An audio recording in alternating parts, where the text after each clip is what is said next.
Nabalot ng takot at matinding kalungkutan ang mundo ng palakasan matapos kumpirmahin ng pambabaril at pagpatay sa dating 2 Division World Champion na si Julani De Lasborn Tete sa labas ng kanyang tahanan sa South Africa. Ang 38 anyos na dating kampiyon na nakatagdasan ng magbalik ng ring ngayong taon matapos ang kanyang suspensyon ay tinambangan ng 2 armadong lalaki habang nag-aabang na magbukas ang gate ng kanyang bahay. Isa sa unang nagpaabot na emosyonal na payag ng pambato ng Pilipinas ang former 3 Division World Champion na si John Noriel Casimero. Matatandang si Casimero ang nagpabagsak kay Tete noong 2019 upang agawin ang corona. Sa kabila ng kanilang matinding karibal noon si babaw ng ring, ipinakita ni Casimero ang mataas na respeto sa alaala ng South African Warrior.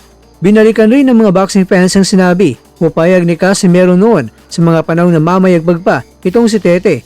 Ito ang boxer na sinasabing pinaka natatakutan at iniiwasan maging ng Japanese superstar na si Naoya Inoue.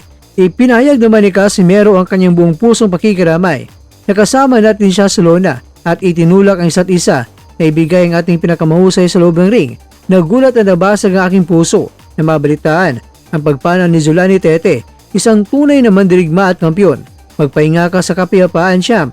Ang aking panalangin ay nasa inyong pamilya at mga mahal sa buhay. Buong pakiramay sa pamilya ni Julani Tete, magpahinga sa paraiso. Samantala mga kwento, hindi rin nagpahuli ang pound-for-pound king at kasalukuyang undisputed champion na si Naoya The Monster Inoue sa pagpupugay sa yumaong kampiyon. Sa pamamagitan ng kanyang social media platform, nag-iwan na maikli ngunit napakabigat na mensahe ang Japanese fighter bilang pagpapakita ng tunay na sportsmanship at respeto sa kapwa niya malamat na mandirigma. Ibinahagi ni Inoue ang kanyang larawan kasama si Tete at pinapaabot ang kanyang panalangin. Si Julani Tete ay isang napakahusay na boksingero. Hinihiling ko ang isang mapayapang mundo na may magpahinga siya sa kapayapaan. Nag-iwan din ng maikling mensahe si Inoue sa nagpapatunay ng kanyang mataas na pagtingin sa kakayahan ng South African knockout artist. Respeto sa pinakamataas na antas. Si Julani Tete mga kwento ay kilala sa buong mundo na isa sa pinakamahusay na boxer mula sa South Africa.